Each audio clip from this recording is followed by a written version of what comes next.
Telangana education news TV వీక్షకులందరికీ నమస్కారాలు.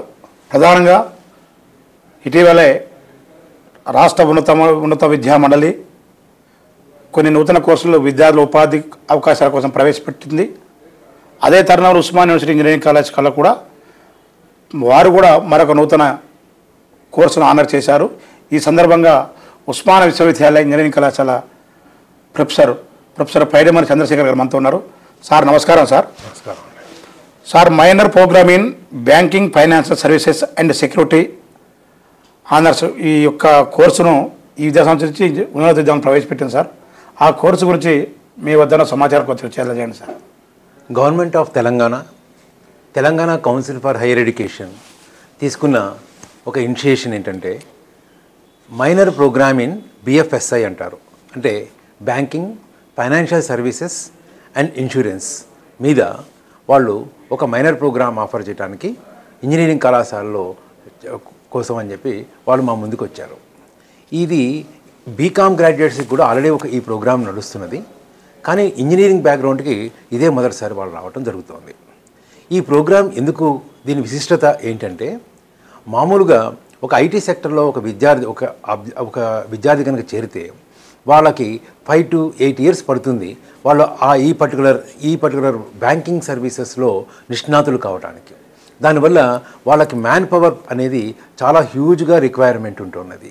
తర్వాత వాళ్ళ యొక్క ఉద్దేశ్యం ప్రకారం ఒక ఐటీ అంటే ప్రోగ్రామింగ్, ఎనలిటికల్ స్కిల్స్, వీటన్నిటికంటే కూడా ఇంపార్టెంట్గా బ్యాంకింగ్ యొక్క సర్వీసెస్ గురించి తెలిసిన వాళ్ళకు మాత్రమే రేపు ఫ్యూచర్లో భవిష్యత్తు ఉంటుంది అనేది వాళ్ళ యొక్క అధ్యయనంలో తెలిసింది.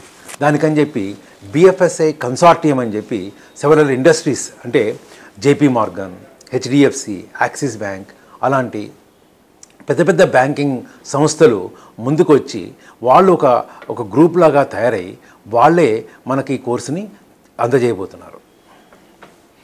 సార్ ఇప్పుడు ప్రధానంగా సార్ ఉస్మానియా విశ్వవిద్యాలయంలో కూడా ఈ కోర్సు మీరు ఎలా నిర్వహించున్నారు, దీనికి సంబంధించిన అర్హతలు కానీ ఫీజు వివరాలు కానీ తెలియజేయండి సార్. ఇది ఒకసారి మనకు Telangana council for higher education ఒకసారి మాకు మీటింగ్ పెట్టి ఈ కోర్సెస్ మీ దగ్గర ప్రారంభించమని చెప్పడం జరిగింది. దీనికి ముందుగానే మాకు ఇంతకు ముందు జరిగిన అకాడమిక్ కౌన్సిల్లోనే ఈ ప్రోగ్రామ్ మేము కండక్ట్ చేస్తామని చెప్పి అప్రూవల్ తీసుకోవడం జరిగింది. మొన్ననే మా దగ్గర బోర్డ్ ఆఫ్ స్టడీస్ మీటింగ్ జరిగినాయి వివిధ డిపార్ట్మెంట్లలో. ప్రతి డిపార్ట్మెంట్లో కూడా మేము బీఓఎస్ మీటింగ్లలో ఏకగ్రీవంగా ఈ కోర్సు మైనర్ ప్రోగ్రామ్ ఆఫర్ చేయాలనేది మేము నిర్ణయం తీసుకున్నాము. నెక్స్ట్ అకాడమిక్ కౌన్సిల్ ఒక 2 వారాల తర్వాత 2 వారాల్లో మాకు అకాడమిక్ కౌన్సిల్ మీటింగ్ ఉంటుంది. ఆ మీటింగ్లో మేము దాని గురించి కూడా దాని గురించి అప్రూవల్ తీసుకొని కరికులం కూడా మేము చేస్తాం. అయితే ఈ బిఎఫ్ఎస్ఐ ప్రోగ్రాంలో కరికులం వాళ్ళే డెవలప్ చేశారు. మాకు అనుగుణంగా అంటే మాకు మైనర్ ప్రోగ్రామ్ ఒక 18 క్రెడిట్ల కోర్సు ఉంటుంది, ఆనర్స్ ప్రోగ్రామ్ 18 క్రెడిట్ల కోర్సు ఉంటుంది. అలాగే ఈ మైనర్ ప్రోగ్రామ్ని కూడా మాకు అనుగుణంగా 18 క్రెడిట్ల కోర్సు వాళ్ళు మాకు ఇవ్వడం జరుగుతుంది. ఈ కోర్సు 18 క్రెడిట్ల కోర్సు ఎలా చేస్తామంటే మేము 5th semester, not in first year, we will start this one in the 5th semester. అంటే third year first semester or 5th semester అంటాం. 5th semester నుంచి మేము ఈ మైనర్ ప్రోగ్రామ్ని ప్రారంభించబోతున్నాం. అంటే 5th semesterలో ఒక కోర్సు 3 క్రెడిట్స్ కోర్సు, తర్వాత సెమిస్టర్లో మేబీ 2 కోర్సెస్ 3 క్రెడిట్ కోర్సు, అలా మొత్తంగా ఫైనల్ ఇయర్ అయ్యేలోపు ఈ 18 క్రెడిట్ల కోర్సుని వాళ్ళు మా ఇంజనీరింగ్ యొక్క సబ్జెక్ట్స్తో పాటు ఇన్ ఎడిషన్ వాళ్ళు చదవాల్సి ఉంటుంది. సార్ ఇప్పుడు ఈ కోర్సుకు మీరు డిగ్రీలు ఎలా ఇస్తారు సార్? ఇది ఎలా అంటే అండి, ఇది మామూలుగా ఫర్ ఎగ్జాంపుల్ మెకానికల్ ఇంజనీర్ కానివ్వండి, సివిల్ ఇంజనీర్ కానీ చదువుతున్నారు అనుకోండి, బీఈ ఇన్ సివిల్ ఇంజనీరింగ్ రాస్తాం. BE in civil engineering and minor in BFSI అనే డిగ్రీతోటి మేము వాళ్ళకి ప్రదానం చేయబోతున్నాం. అయితే ఈ కోర్స్ జరపడానికి కూడా నిష్ణాతులైన వాళ్ళు మా దగ్గరికి వచ్చి వాళ్ళే వచ్చి క్లాసులు తీసుకోవడం జరుగుతుంది. సిలబస్ వాళ్ళే తయారు చేశారు, క్లాసులు తీసుకోవడం జరుగుతుంది. టు స్టార్ట్ విత్ అంటే టు గివ్ ప్రమోషన్, ప్రస్తుతానికి మేము ఎలాంటి ఫీజు వసూలు చేయకుండా పిల్లల దగ్గర మేము ఈ కోర్సును రన్ చేయడానికి సన్నద్ధం అవుతున్నాం. సార్ ఇప్పుడు కోర్సుని వాళ్ళే డిజైన్ చేశారు, వాళ్ళు ఇక్కడికి వచ్చి మన ఉస్మానియా యూనివర్సిటీ వచ్చి బోధిస్తారు సార్ వాళ్ళే? ఉస్మానియా యూనివర్సిటీ వచ్చి మా యొక్క టైం టేబుల్ చూసుకొని మా టైం టేబుల్కి క్లాష్ కాకుండా వచ్చి వాళ్ళు క్లాసులు తీసుకోవడం జరుగుతుంది.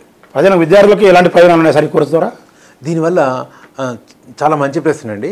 ఎందుకంటే విద్యార్థులకి ఎప్పుడు కూడా దీనివల్ల నాకేం ఉపయోగం అనేది ఆలోచిస్తారంటే అవుట్కమ్ ఏంటి దీనివల్ల అనేది చాలా ప్రధానంగా మేము కూడా విద్యార్థులకు చెప్తున్నాము.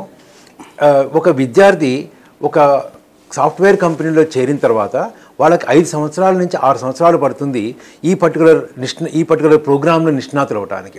అదే ఈ 2 సంవత్సరాల్లో మా దగ్గర కనుక ఈ ప్రోగ్రాం చదువుకుంటే వాళ్ళకి ఇమీడియట్గా 6 సంవత్సరాల్లో వచ్చే అనుభవం వీళ్ళకి ఇక్కడ కోర్సులో వచ్చేసి ఇమీడియట్గా వాళ్ళు ఉద్యోగం సాధిస్తారు. ఈ పర్టికులర్ రంగంలో వాళ్ళకి జీతాలతో సహా అన్ని విషయాల్లో కెరియర్ వైజ్ కూడా వీళ్ళకి భవిష్యత్తు కూడా ఉజ్వలంగా ఉంటుంది. సార్ ఇప్పుడు ప్రధానంగా సార్ మన ఉస్మానియా ఇంజనీరింగ్ కళాశాలలో ఈ విద్యా సంవత్సరం నుంచి మైనర్ ఆనర్స్ ప్రోగ్రామ్ ఒకటి పెట్టారు సార్, దాని వివరాలు ఎలా ఉన్నాయి సార్? ఇది బిఎఫ్ఎస్ఐ ప్రోగ్రామ్ అనేది ఒక మైనర్ ప్రోగ్రామ్ కాకుండా వివిధ విభాగాలలో అంటే computer science, electronics, mechanical, civil, biomedical, electrical ఇంజనీరింగ్లో మేము ఒక మైనర్ ప్రోగ్రామ్ను కూడా ఆఫర్ చేయబోతున్నాం. అంటే ఏంటంటే బీఈ మైనర్ ఇన్ సిఎస్సి అన్నాం అనుకోండి, మైనర్ ప్రోగ్రామ్ ఎప్పుడూ కూడా హారిజెంటల్, అంటే సిఎస్సి డిపార్ట్మెంట్ ఆఫర్ చేసే మైనర్ ప్రోగ్రామ్ని అదర్ డిపార్ట్మెంట్ వాళ్ళు తీసుకోవచ్చు. అంటే ఎలక్ట్రానిక్స్ వాళ్ళు, మెకానికల్ వాళ్ళు, సిఎస్సి వాళ్ళు, ఎలక్ట్రికల్ వాళ్ళు తీసుకోవచ్చు. అలాగే వాళ్ళ దాంట్లో వర్టికల్ అంటే ఆనర్స్ ప్రోగ్రామ్ ఉంటుంది. ఆనర్స్ ప్రోగ్రామ్ అనేది ఏంటంటే ఆ డిపార్ట్మెంట్లో వాళ్ళు వాళ్ళకి ఎక్కువ ఎడిషనల్గా చదువుకోవాలనుకుంటే ఉపయోగపడేది అనమాట. దీనివల్ల మెయిన్గా ప్రధానంగా కంప్యూటర్స్ చేయలేదు అనే ఒక ఏదైనా ఒక వరి కనుక ఉంటే, ఎస్పెషల్లీ సివిల్ కానీ, మెకానికల్ కానీ, ఎలక్ట్రికల్ కానీ, మైనింగ్ వాళ్ళు కానీ ఎవరైనా అరే మేము కంప్యూటర్ సైన్స్ చేయలేదు అనే ఒక వాళ్ళకి కనుక ఏదైనా ఒక ఫీలింగ్ కనుక ఉంటే ఈ మైనర్ ప్రోగ్రామ్ చేయడం వల్ల వాళ్ళకి ఆ విషయాల్లో కూడా వాళ్ళకి అవగాహన రావడంతో పాటు రేపు ఉద్యోగ అవకాశాలు కూడా వాళ్ళకి ఎక్కువగా ఉంటాయి. కంప్యూటర్ సైన్స్తో పాటు అవకాశాలు ఉంటాయి. హైయర్ ఎడ్యుకేషన్కి కూడా చాలా ఉపయోగపడతాయి వాళ్ళకి. సార్ ప్రిన్సిపల్ గారు, ఇంజనీరింగ్ కళాశాలలో బయోమెడికల్ విభాగం ఇప్పుడు కొత్తగా మన ఇంజనీరింగ్ కళాశాల విభాగం చూసారు, డిఎంఈ విభాగంలో నూతనంగా ఇంటేక్ పెంచారని చెప్పి సమాచారం సార్, వాస్తవేనా సార్ అది? అవునండి, మాకు బయోమెడికల్ డిపార్ట్మెంట్లో ఇంటేక్ మొదట్లో 30 ఉండేది. అదే 2 సంవత్సరాల కిందట మేము దాన్ని 30తో పాటు ఇంకొక 10 సీట్లను ఎక్స్ట్రాగా పెట్టుకొని బైపీసీ ఇంటర్లో బైపీసీ చేసిన విద్యార్థులకి మాత్రం దాంట్లో నుంచి అడ్మిషన్ ఇవ్వడం జరుగుతోంది నేరుగా. ఇప్పుడు అదే 10 మందిని మేము ఇంకొక 20 మందిని తీసుకొని మొత్తంగా 30 మంది ఎంపీసీ వాళ్ళు, 30 మంది బైపీసీ వాళ్ళతోటి ఒక 60 మందితోటి మేము ఈ కోర్సును రన్ చేయడానికి ఈ సంవత్సరం నుంచి సన్నద్ధాలు చేస్తున్నాము. అన్ని ప్రాసెస్ అంతా జరిగిపోయింది. యూనివర్సిటీ నుంచి we are waiting for a letter. దీనివల్ల మెయిన్గా ఏంటంటే అండి, ఎంపీసీ విద్యార్థులు ర్యాంకుల కంటే బైపీసీలో ఏమవుతుందంటే మెడిసిన్ రాని వాళ్ళు, మేము వాళ్ళతోటి ఇంటరాక్ట్ కూడా అయినాము, మెడిసిన్ రాని వాళ్ళు బీడీఎస్ కూడా చేయకుండా బయోమెడికల్ ఇంజనీరింగ్కి వచ్చిన విద్యార్థులు చాలామంది మా దగ్గర ఉన్నారు. ప్రిన్సిపల్ గారు, ఇప్పుడు ఉస్మానియా విశ్వవిద్యాలయం ఇంజనీరింగ్ కళాశాలలో గతంలో మైనింగ్ డిపార్ట్మెంట్ ఉంది సార్. ఒక తర్వాత దాన్ని కొద్దిగా సింగరేణి కానీ ఇతర ప్రాంతాలు తరలించారు. తర్వాత పూర్వ విద్యార్థులు మీ ఇంజనీరింగ్ కళాశాలకు సంబంధించిన ఆచార్యులు అలుమిని ప్రత్యేక స్పందనతో ప్రత్యేక చొరవతో మళ్ళీ ఇటీవల 2 years క్రితం మళ్ళీ ఉస్మానియా యూనివర్సిటీలో మైనింగ్ డిపార్ట్మెంట్ ప్రవేశపెట్టారు సార్.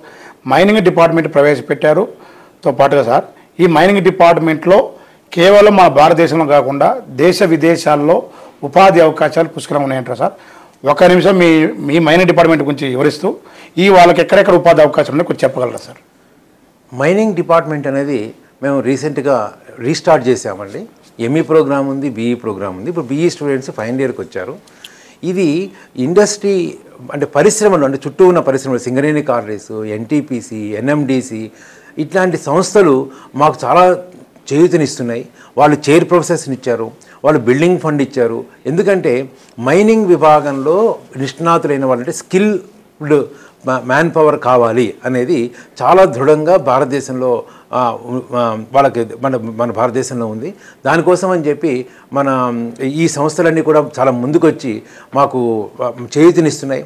వాళ్ళ యొక్క మాకు ఫండింగ్ ఇచ్చారు. వాళ్ళ చైర్ ప్రొఫెసర్స్ని, నిష్ణాతులైన వాళ్ళు అన్నా యూనివర్సిటీ నుంచి, తర్వాత ఎన్ఐటీస్ నుంచి రిటైర్ అయిన వాళ్ళతోటి పాఠాలు చెప్పించడం జరుగుతోంది. దీంట్లో మెయిన్గా అండి మైనింగ్ యొక్క ఇంపార్టెన్స్ ఏంటంటే ప్రతి సంస్థలో కూడా, ప్రతి ఒక్క ప్రభుత్వ రంగ సంస్థలో కూడా మైనింగ్ విద్యార్థులకి పుష్కలమైన అవకాశాలు ఉన్నాయి. వాళ్ళు చేయాల్సిందల్లా ఏంటంటే సబ్జెక్టు బాగా చదువుకొని గేట్ ఎగ్జామ్ రాసుకుంటే ప్రభుత్వ రంగ సంస్థల్లో మన మహారత్న, పంచరత్న అనే సంస్థలలో తప్పనిసరిగా వాళ్ళకు ఉద్యోగాలు వస్తాయి. ఇదే కాకుండా ఆస్ట్రేలియాలో మైనింగ్ విద్యార్థులకి ఎనలేని అవకాశాలు ఉన్నాయనేది మాకు ఒక అధ్యయనం ద్వారా తెలిసింది. ఒక జీసెల్ అనే వాళ్ళు మా దగ్గరికి వచ్చారు. వాళ్ళతో మేము కొంత కోచింగ్ ఇప్పిద్దాం అనుకుంటున్నాము. అంటే మనం ఆస్ట్రేలియాలో చదవడం కోసం అని చెప్పి ఆస్ట్రేలియాలో వాళ్ళకి అవకాశాలకు ఎలా జరుగుతాయి దానికోసం అని చెప్పి మేము చేద్దాం అనుకుంటున్నాము.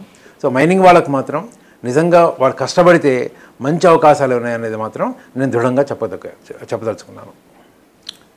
మనం అడగగానే సమయం ఇచ్చి నూతనంగా రాష్ట్ర ప్రభుత్వం ప్రవేశపెట్టిన BFSI మరియు ఓయూ ఇంజనీరింగ్ కళాశాల ప్రవేశపెట్టిన మైనర్ ఆర్ట్స్ ప్రోగ్రాం గురించి చెప్తూ దాంతోపాటు ఉస్మానియా యూనివర్సిటీ మన మైనింగ్ విభాగంలో ఉన్న ఉపాధి అవకాశం గురించి చక్కగా వివరించిన కళాశాల ప్రిన్సిపల్ పైడిమర్రి చంద్రశేఖర్ సార్కి ప్రత్యేక ధన్యవాదాలు తెలియజేసుకుంటున్నాం. దయచేసి విద్యార్థులు ఈ యొక్క మన యొక్క న్యూస్ని షేర్ చేసి లైక్ చేసి సబ్స్క్రైబ్ చేస్తారని ఆశిస్తూ మీ తలారి.